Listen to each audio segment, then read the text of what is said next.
that fucking ending of the film? Like, what?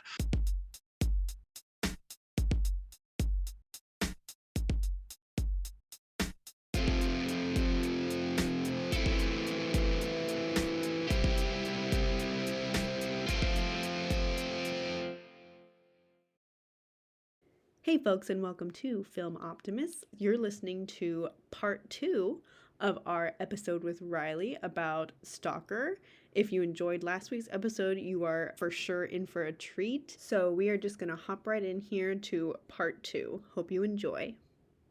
Can I ask a bit of like a curveball question to you guys of Sure. how does it compare to Sci-Fi of your guys' teachings? And because we did say that it was different, right? Like it's kind of like a little bit characteristically different. I would love to like hear about your take on that. Good. Megan's keeping us grounded here. Megan's like, okay, back to the sci-fi we said we were going to talk about. I was going to say, Megan, if you don't mind, a quick side note. The question kind of reminded me, like, what's the difference between like the American sci-fi? There's two Andrei Tarkovsky quotes I want to read, if that's okay. Yeah, please.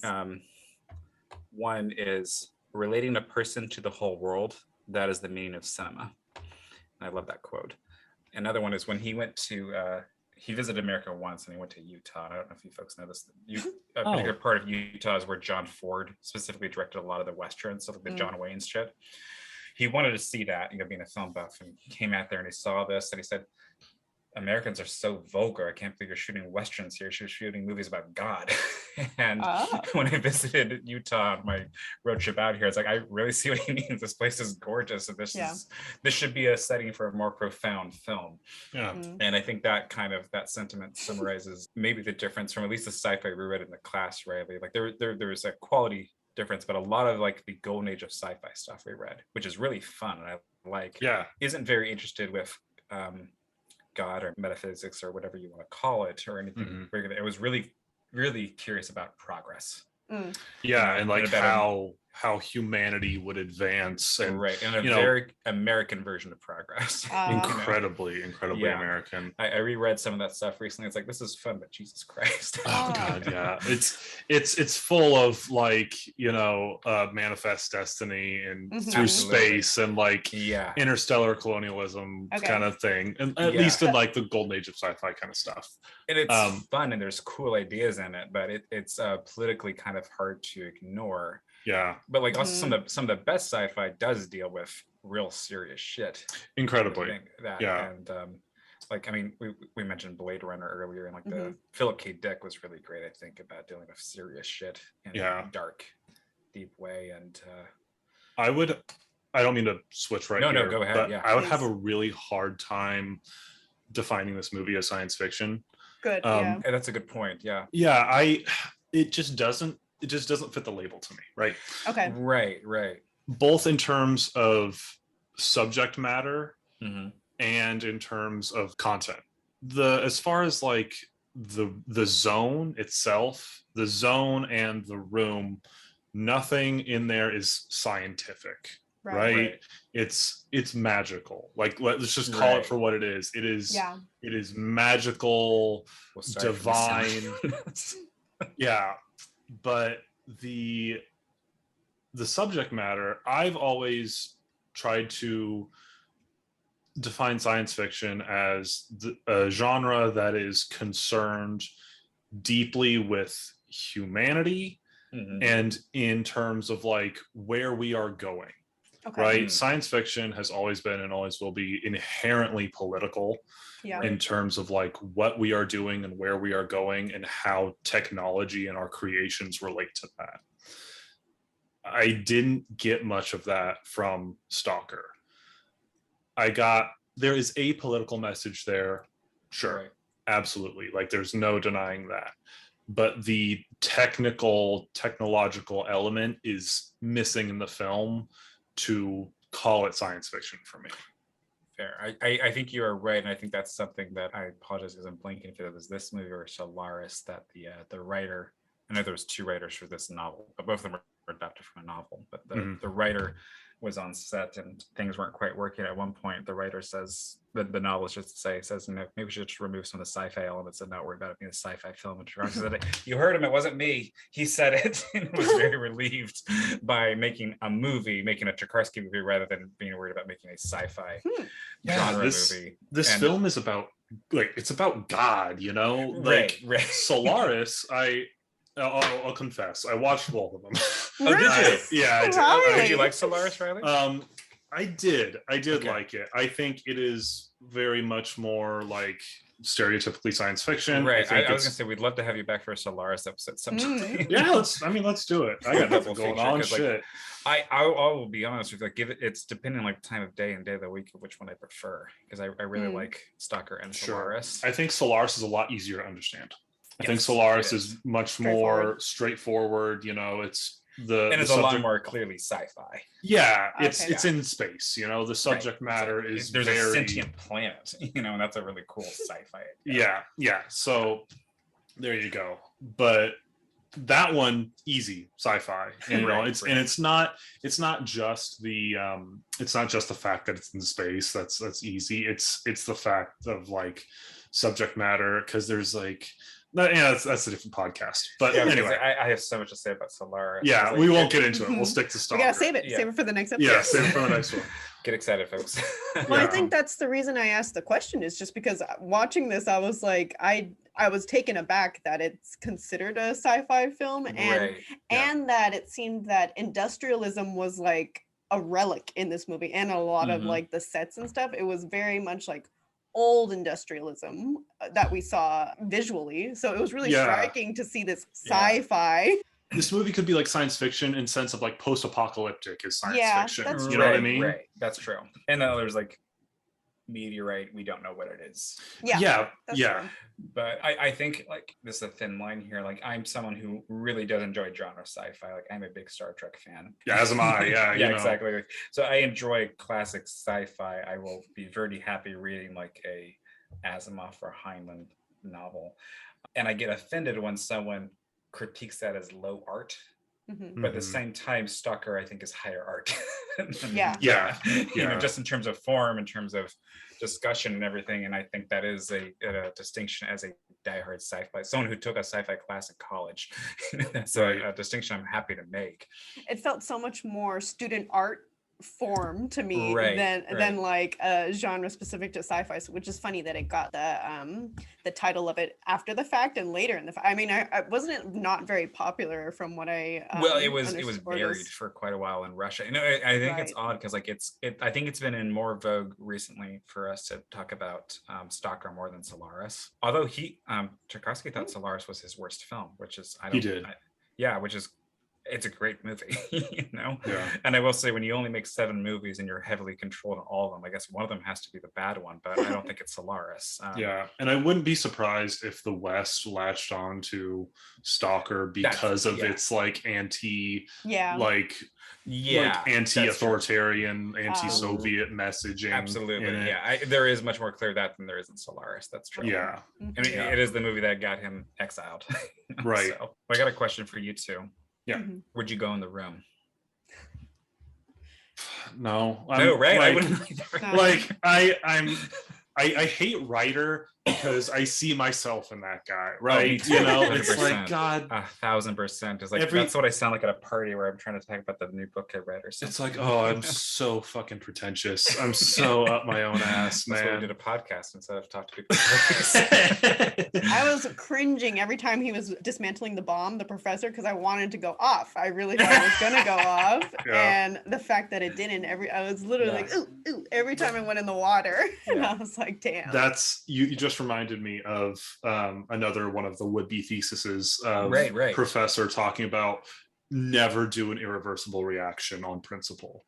That is my code, to never do an irreversible action. A very good, those are wise words to live by, actually. Put that and I think that's part of the whole environmentalist anti-industrial element of this film. Like you have these chemical plants that are now going to be hazardous forever, you know, foreshadowing Chernobyl and the atomic bomb and all this like mechanized industrialism. It's like you cannot undo these things. You have set humanity upon a path that we cannot retreat from. I just have to mention this. This is a side note. So this is a good movie that came out. This is a great movie that came out with people potentially catching cancer, Right. Jesus, contracting it, making it. I don't know if you folks are aware of how John Wayne died. He caught cancer playing Genghis Khan in a movie that was near a nuclear reactor. We have very, very racist as hell bad movie. Well, it's John. So it's very odd to me that there's a yin and yang. There's a pro and con of creators getting cancer due to where they were shooting. So also, listeners, sorry we did 2 directors who died of cancer young in a row. So do something lighter next episode, maybe. I can't promise that. We don't know. If we want to move on to a little bit more of a like fun topic, yeah, please. I want to talk about the fucking rules of this world and the goddamn theories that we have. Yeah, absolutely. Please, because it's just like there's so much open-ended. There's so much open-ended, and it just hints, just tiny little hints, just sprinkled here and there, right? I should mention it real quick. One of the biggest supporters of the fact that like maybe there's something magic going on is the daughter we see at the end. Yes. Who is described as being crippled and who has legs, but she's not walking. And the last shot is her, it's implied, moving multiple glasses on a table. Yeah. And it's fucking great. It's fantastic. She reads a poem. Again, very somber poem. Closes the book, lays her head on the table, and looks at glasses one by one and just telekinetically pushes them and then pushes one off. The first time I watched this film, it was the end of it. It was the 3 hours. I was, again, the first time, distracted. It's not 3, it's 2.5, folks. It's 2:47, I think. We can round up. But I was just like, what the fuck was that? Yeah. Like there is nothing supernatural in the film up until that point, and then I was like, excuse me? It puts a lot of things in perspective. Like, was that actually the zone talking to Ryder? Like when they thought they weren't heading back towards Professor, they thought they're going to the zone, to the room rather, like was that the zone reacting and moving them? It kind of validates what Stalker is saying. And that's just had to mention that before we get into theories. No, that's one of the ones I wanted to talk about, because it brings into question the whole like aspect of, is the room real, or are these powers like actually there?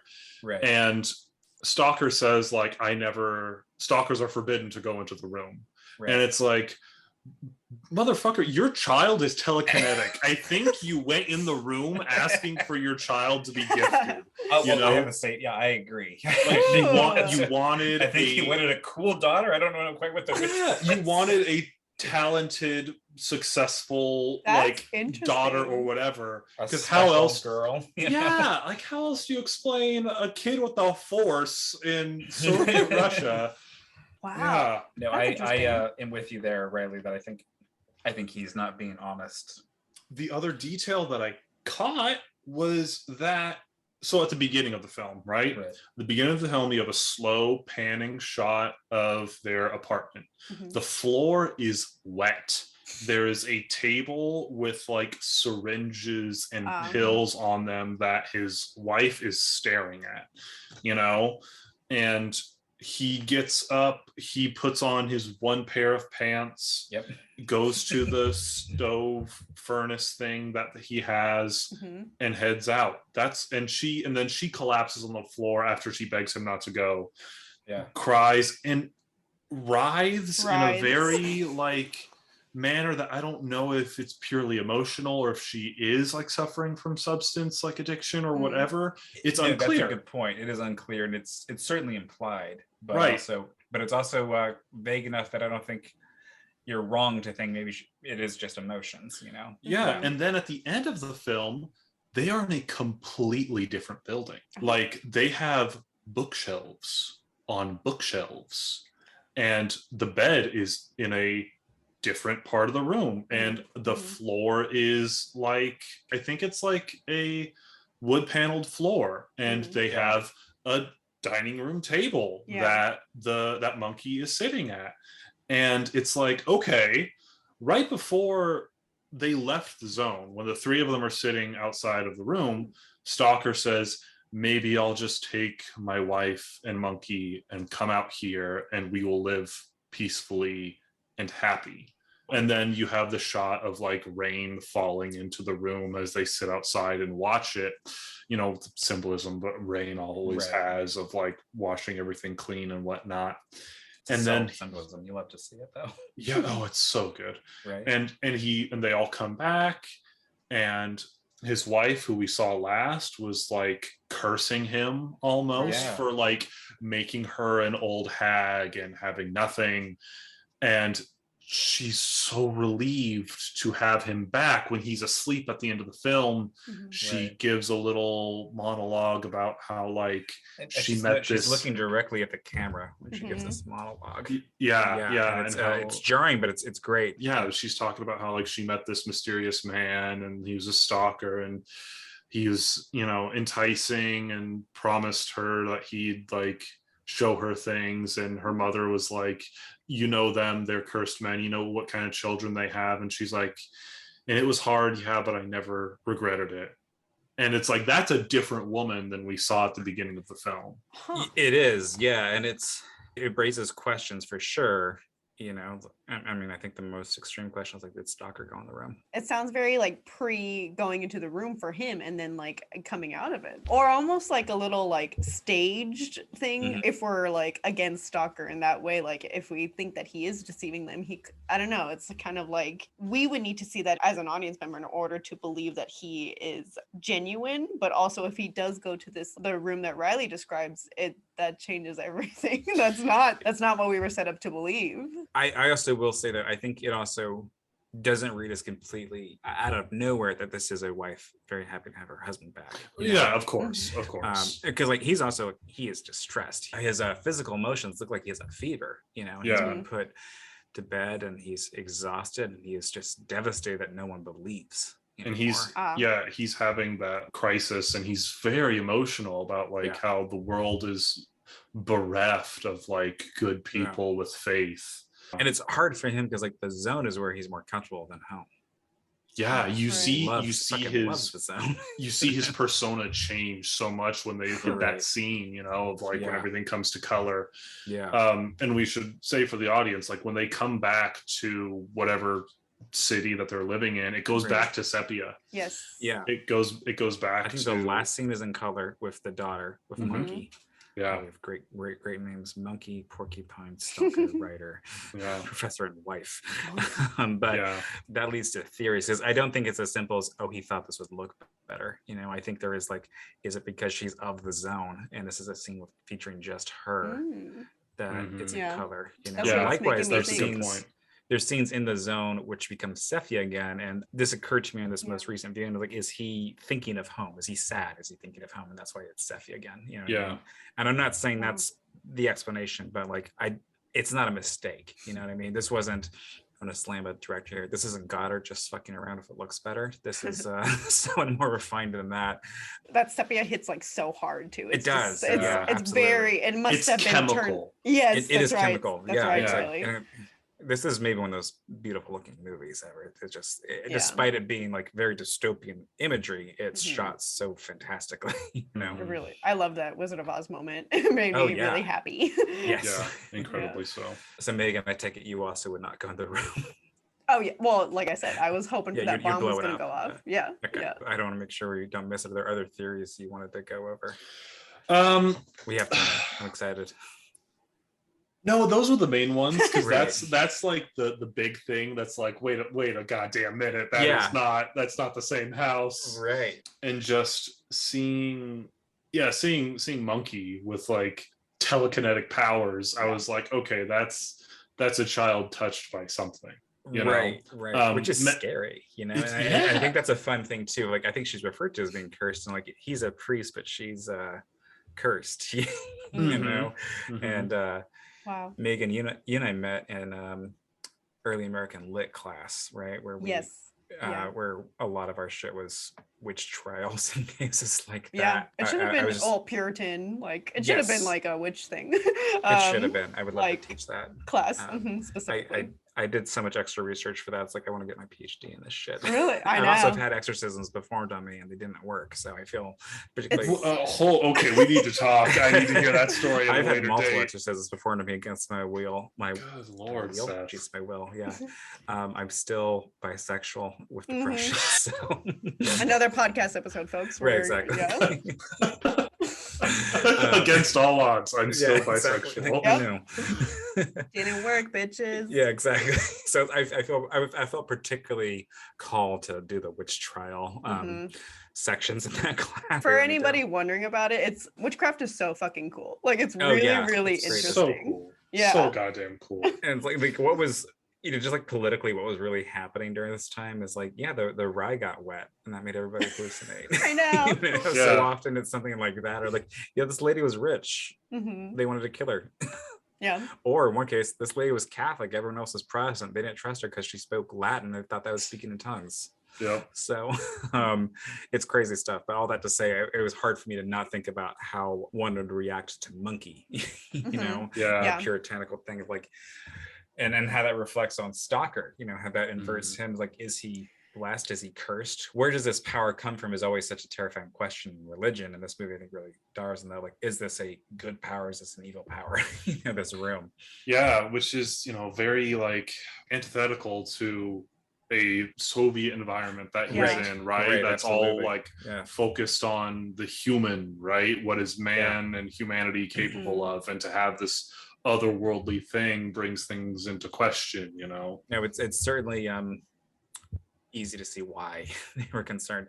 I should note some of its great art has been inspired by this movie, and one of the strangest, most unique books I am lucky enough to own is called Zona. There's a longer title, but Jeff Dreyer, a British author, wrote a book about watching this movie. He'd seen it over 100 times, and he has a book that recounts this movie, along with his reactions to it. I know it sounds dull, but it's very fun. It's a very quick read that is kind of parallel of what scenes remind him of, etc. And I got to see him at the Pacific Film Archive in Berkeley for a screening of Stalker. He presented it. Wow. I got the book. So like, I don't know how you call that genre of literature, you know? You know? Yeah. So like a review? It's not just a review though, because it's a recap of the book, but also it'll be like a page will have, here's what's happened in the book, there'll be a line, it's like, and here's what this reminds me of. Here's an antidote that is related to it. Interesting. It's that for the length of the whole film. Wow. Sorry, Riley, I cut you off. No, you're fine. You had mentioned some theories that you had read when Seth was in the other room. Oh yeah, let's hear. Well, not so the theory is aliens. Basically, that's all I have to say. I think and that's not a invalid theory by any means. And I think, Riley, I proposed this to you, but I remind you of, was it John Campbell quote that we heard a lot in our sci-fi class. John Campbell was the editor of Astounding Fiction. Pull that out. And he wrote the book. That's a deep pull. He wrote the novel Who Goes There, which we know in our common world as The Thing. Okay. John Carpenter's The Thing, you know. So, but he was an editor of a major science fiction magazine for decades until his death, and he told his writers, "Give me a creature who thinks not like a man, but as well as a man." Yes. And if you would take the view that the room is sentient, or that the zone is sentient, you know, this is up that alley. And I think Solaris is very much in that as well, because it's about sentient. Incredibly so. You know, and Solaris more directly, the room is like, did nothing happen? Just a few accidents and one guy's fucking with them, you know, or a series of guys has fucked them, you know. But there is a very valid theory that, like, yeah, this is aliens.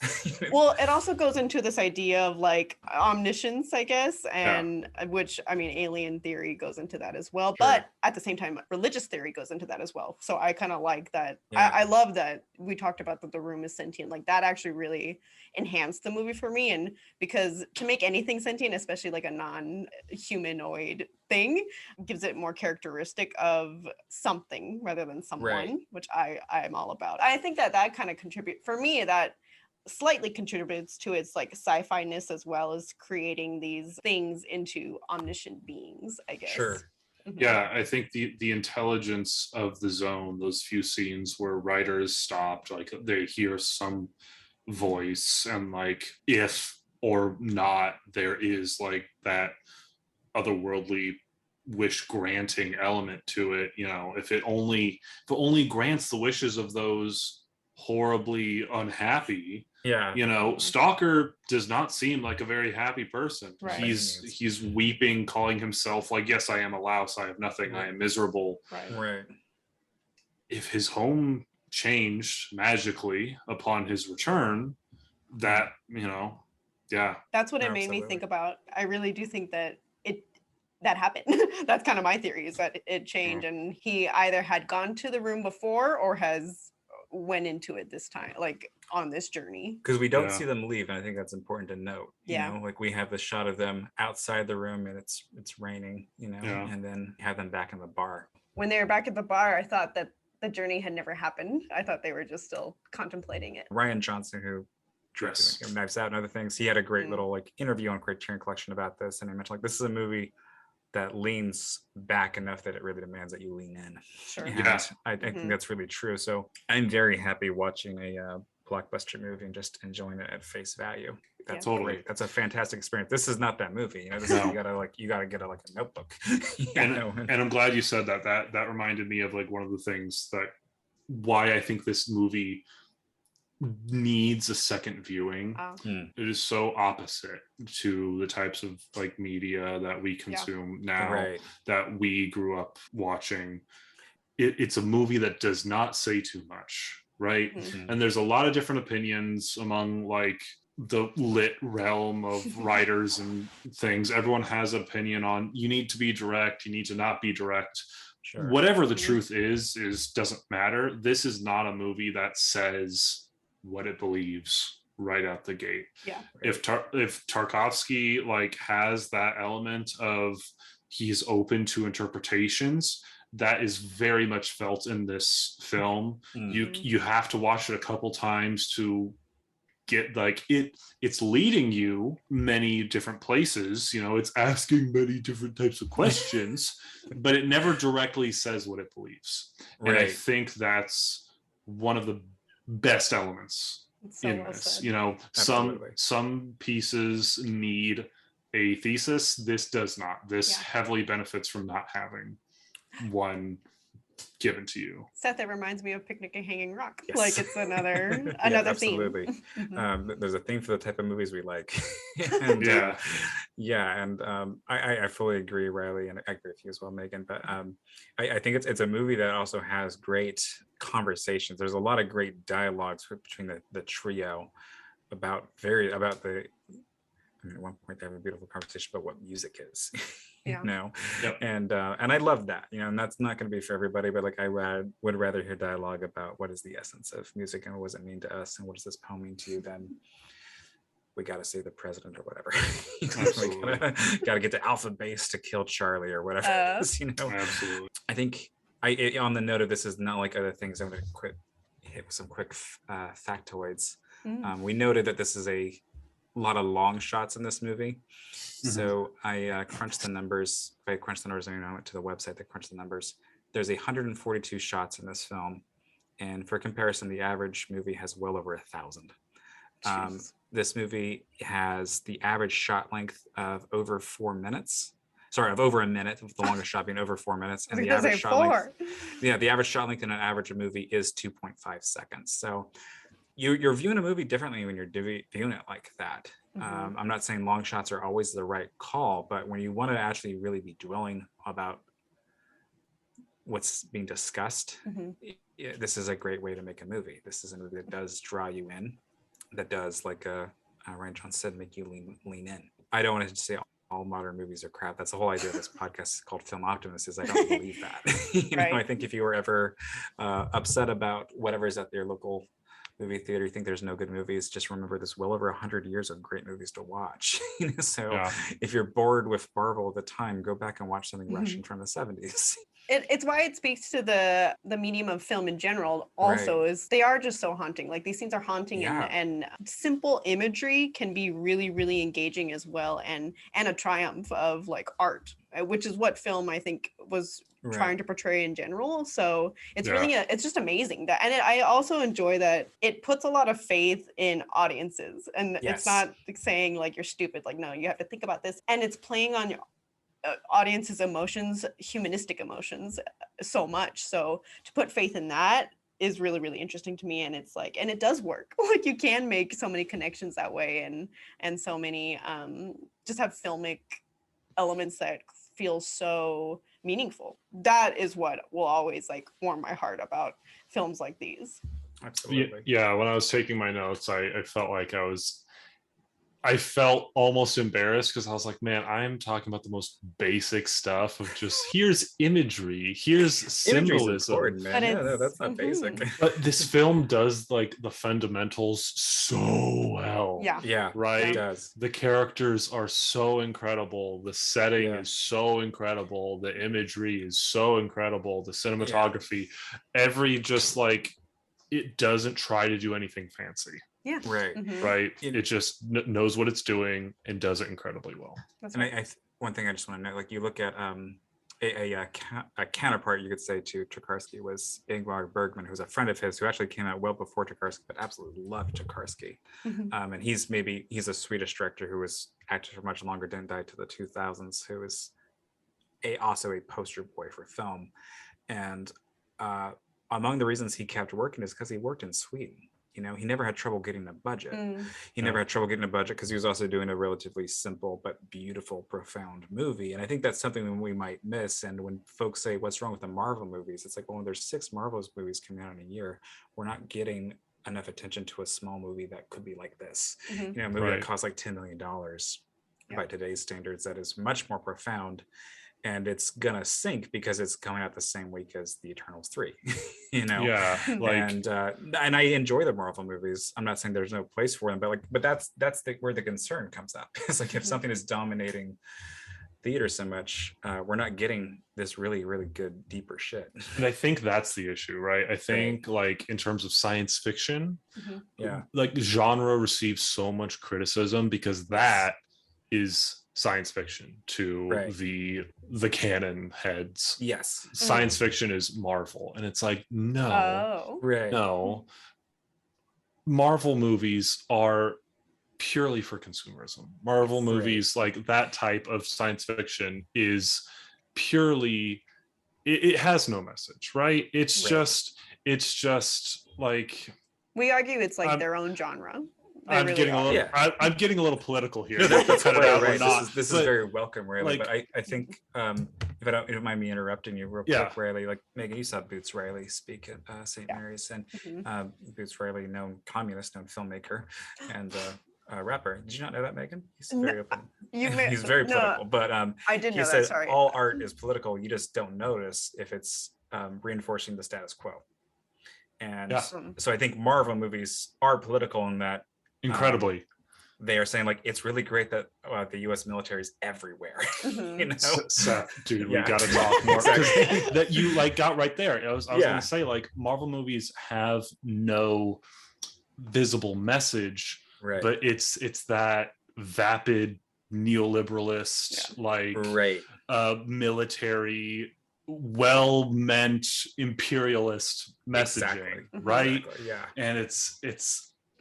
And that is why all the canon heads don't like science fiction, because they associate Marvel and the superhero type pulp with that's what they define it as, and they don't see it as having a message. So they're like, okay, science fiction doesn't have a message, and then you throw something like this at them, and you're like, fucking justify that, all right? Like try to apply that same logic here, and they can't. That's so interesting. I would never think of Marvel as like science fiction. That's odd. I don't know who thinks that.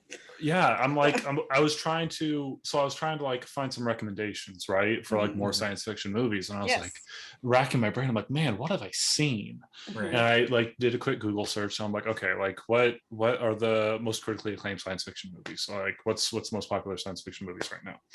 And like Marvel. It was like Marvel, and I'm like, are you kidding me? I'm like, shocked. Is that what we're associating with science fiction right now? And it makes sense, like on a very surface level, because you have the supernatural of like magic, and like here it's like, oh, it's science fiction because monkeys telekinetic, and it's like, well, you have space. Space means science fiction, apparently, you know.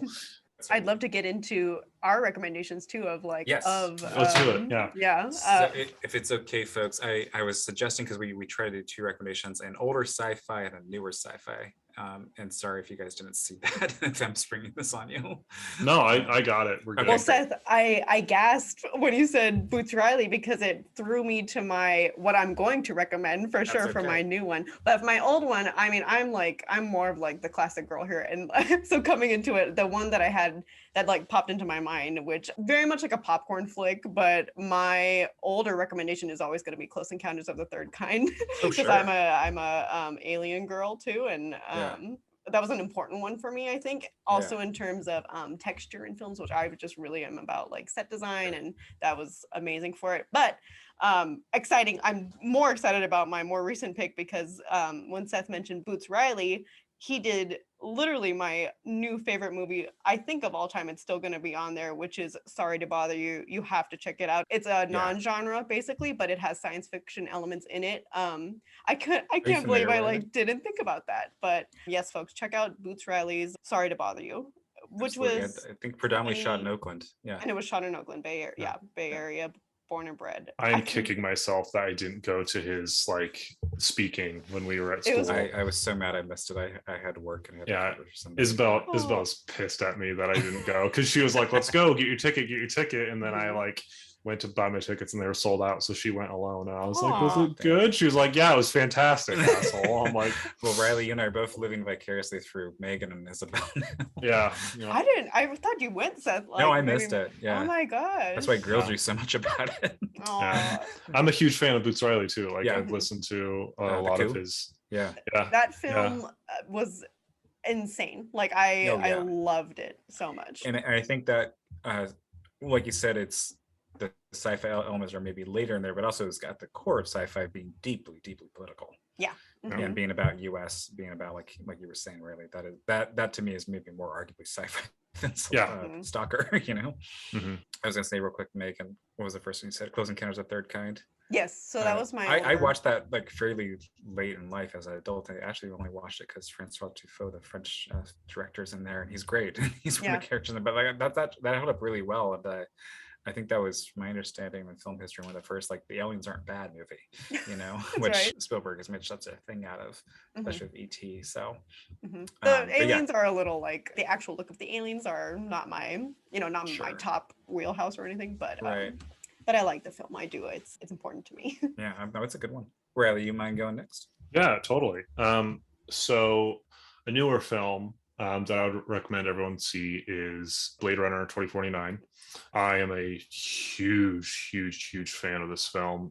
Not only does it have Ryan Gosling, the superior Ryan, yes, but I think it does an incredible job of giving a modern audience the types of things that they cue into and find, and it helps contextualize the original film.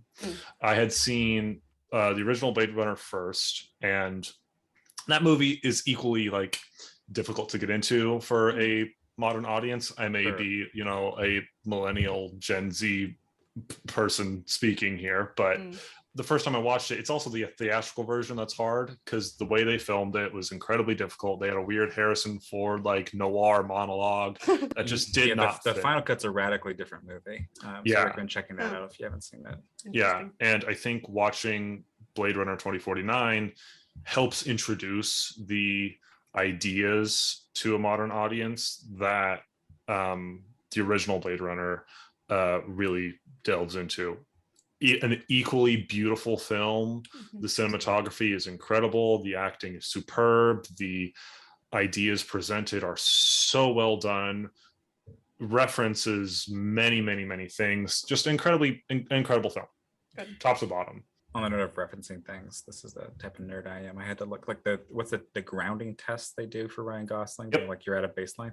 I had to look up what book that is, and it's Pale Fire by Vladimir Nabokov. So I had to go buy that for myself. Which is a very strange and fantastic book that is, I think you would like, Bradley. It's largely a poem, but it's also the majority of the plot is actually told through anecdotes or the appendix for the poem. It's a very strange book. But I've meant to get it, and if you remember, the first time I think we both got published in River Run, At St. Mary's College, for the listeners, has an undergrad lit magazine. Go Gales has an undergrad lit magazine that they do every year, and Seth and I were both published one year.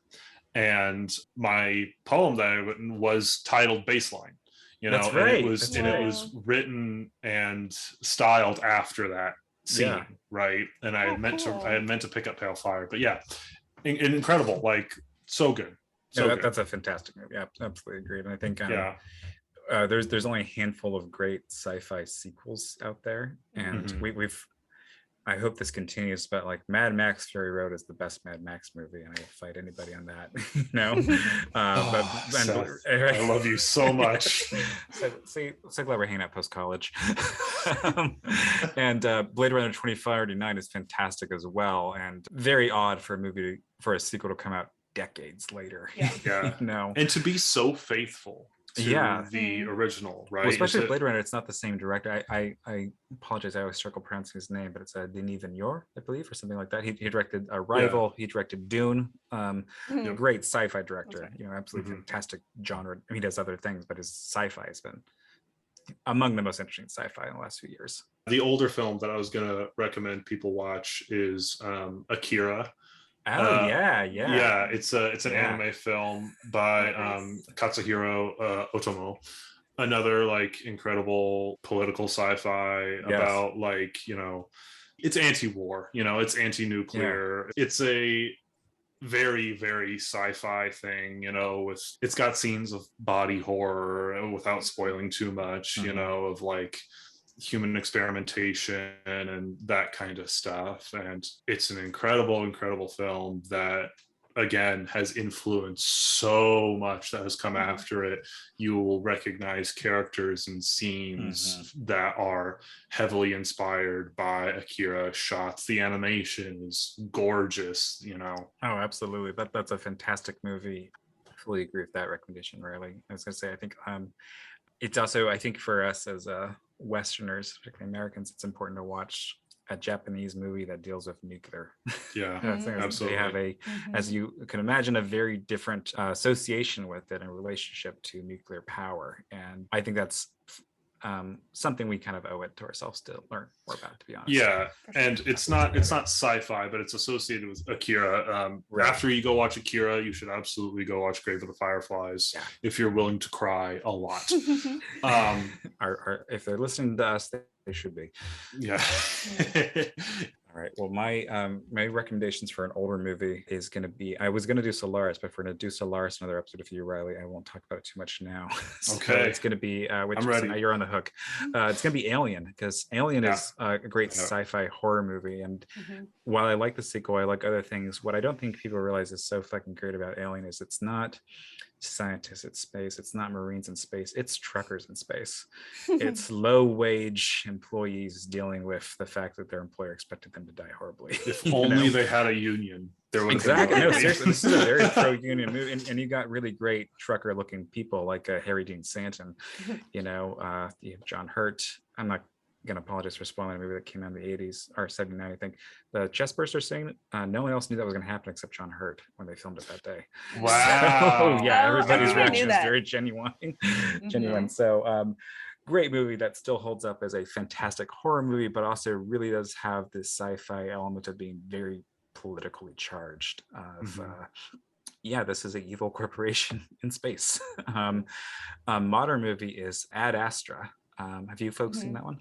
No, I've heard of it. I really liked it, and it was had a limited release. This came out just a few years ago with Brad Pitt and Tommy Lee Jones, and it's a very simplistic plot that I thought was a really great modern sci-fi version of on the sleeve of a toxic masculine story, toxic masculinity story. It's Brad Pitt's dad is doing scientific research, and Neptune has gone rogue. They're sending Brad Pitt in to go find him, and there's daddy issues. And it's a relatively low budget movie.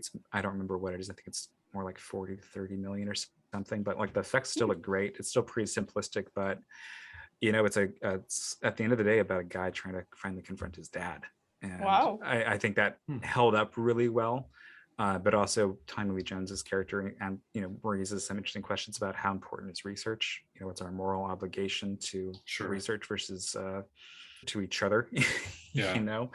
I just remember thinking, like, wow, that was a great, concise movie. So highly recommend watching that one. I remember the ads for it, and it was certainly mismarketed. I think I would have not have gotten that. There's also like a very cool chase action sequence on the moon that I think has appropriate gravitational and other scientific considerations in terms, like, you don't really hear the gunfire because space, and so it looks very cool and surreal. That's cool. It was a fun one. Awesome.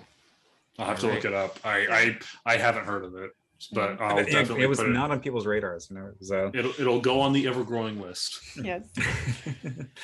Well, Riley, I want to thank you so much for joining us. Yeah, of course. Thank you for having me. Of course. I think we mentioned earlier in the podcast you are a writer. You were on Twitch. Do you want to note where folks can find you? Yeah, sure. So my friends are far too kind to me, and I am a novice at best, but some stuff I am proud of. I am unpublished at the moment, but if you want to see some of the best stuff that I feel that I've written, it is on my website. That is RileyEGerberick.com. Just RileyGerberick.com. I know, I'm a professional. Beautiful website, by the way. Yeah. It is a great website. Mm-hmm. Thank you. And if you just want to watch me play video games and scream about things and be bad at video games, you can check me out on Twitch on Mongorific, Twitch TV/Mongorific. Mongo, like the giant gingerbread man in Shrek 2.